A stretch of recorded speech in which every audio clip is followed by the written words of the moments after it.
What is reality? While this question has plagued the human mind for centuries, only recently have scientists started to wonder whether what we observe of the reality is just a small piece of physical existence. If you're confused, don't worry. The idea is kind of crazy, but what it means is that with time, scientists and theorists have started to wonder whether the world around us is actually a simulation, with all of us trapped inside it like characters in a video game. Sounds like something straight from the Matrix, right?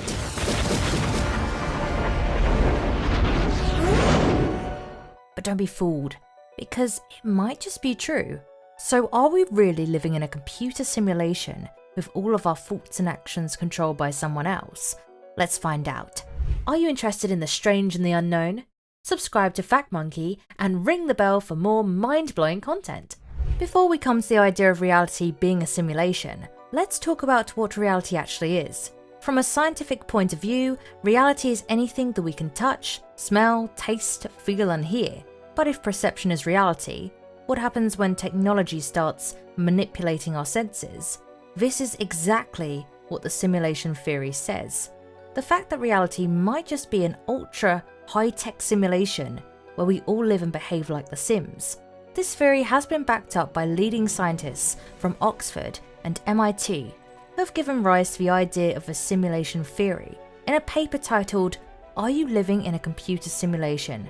by Oxford philosopher Nick Bostrom, says that technology will eventually evolve enough from our great-great-great-great-great-grandchildren to run extremely lifelike simulations of humanity. And it makes sense, right? Considering the kind of technological evolution we've seen in the past few decades, simulations like video games, CGI and graphics have gotten exponentially better. So we have no reason to believe that Bostrom's hypothesis won't come true. But what if it has already come true? What if we're nothing but characters in a simulation right about now? Think about that for a second. Maybe an advanced, post-human civilization is currently running simulations of their ancestors. The primary idea behind the simulation theory is that the human consciousness is a product of the complex architecture of a human brain, and once this architecture is replicated, scientists will be able to take this model of consciousness and apply it to simulations. But what's fascinating is that the simulation theory isn't anything new. Tons of people have noticed similarities between the modern day idea of humans living in simulation and Plato's allegory of the cave story, where the philosopher argues that we often mistake sensory knowledge for the truth when the real truth of reality can only be perceived through philosophical reasoning. René Descartes makes a similar argument in his theory, where he says that a person is nothing more than a disembodied brain living in a vat of nutrients. The nerve endings of the brain are connected to a supercomputer whose program sends electrical impulses that stimulate the brain in the same way that actual brains are stimulated when perceiving external objects. Both of these are classic philosophical ideas that try to unlock the true nature of human consciousness and the nature of being, questions that the simulation theory is also trying to uncover. Now, there's one theory that scientists often use to explain their argument of reality being a simulation. It says that our brains are extremely powerful organs, which means that they can make us see and feel things that are not really there. How this ties into the simulation theory is that everything that our brain perceives and shows to us is actually just an illusion. So essentially, all we know of reality is simply constructed by our brain and presented to us, just like an optical illusion. And this is also why our experiences of reality can never be perfect, which means that no two people will ever share the same experience of reality. According to scientists, our brains also unconsciously bend our perception of reality to meet our desires or expectations, and they fill in gaps using our past experiences. So how do we ever know that what we're experiencing is real or not? And although computers and brains are powered by different types of energy, they both use electrical signals to transmit information, and this is all the more reason for people to believe in the simulation theory. Let's say a tree falls in a forest, but no one is around there to see it. So, did it actually happen? The simulation theory argues that the universe stops existing when it's outside our perception because, after all, our brain is what's actually creating everything that we see and experience.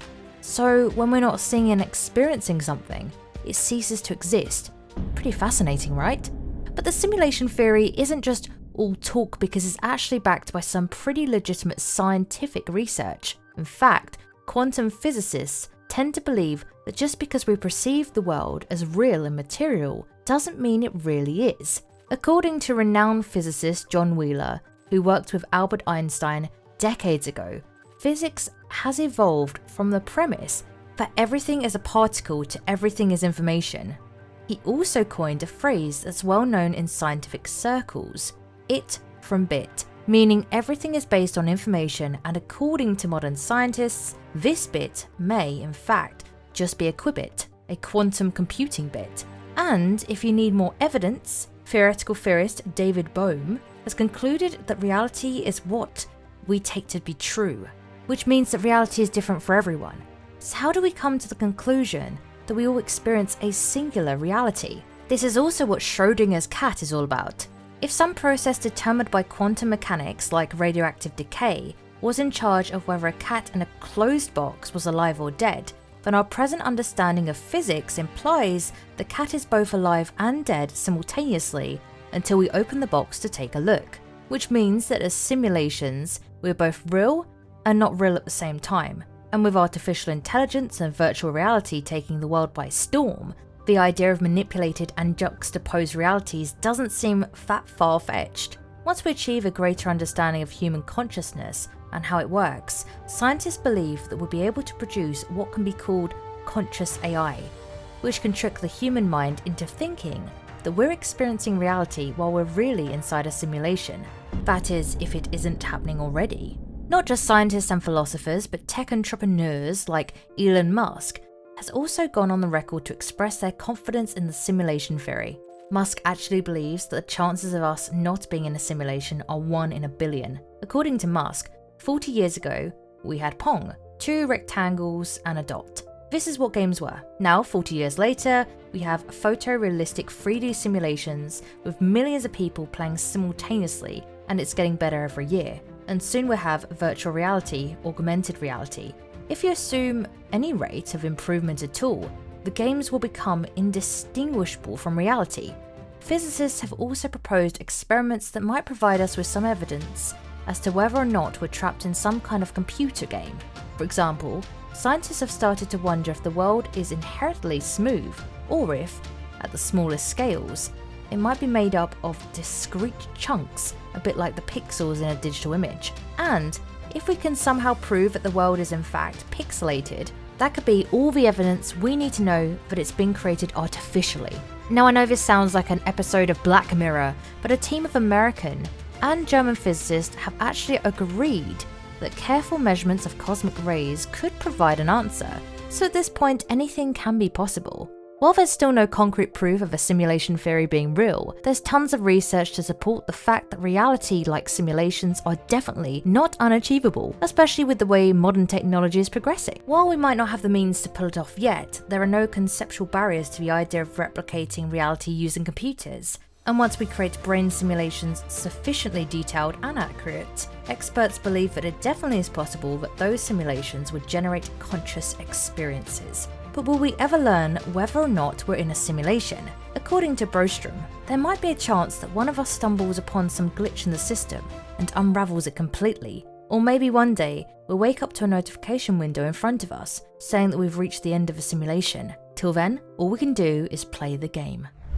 Don't forget to like this video and subscribe to our channel for more videos like this. See you next time.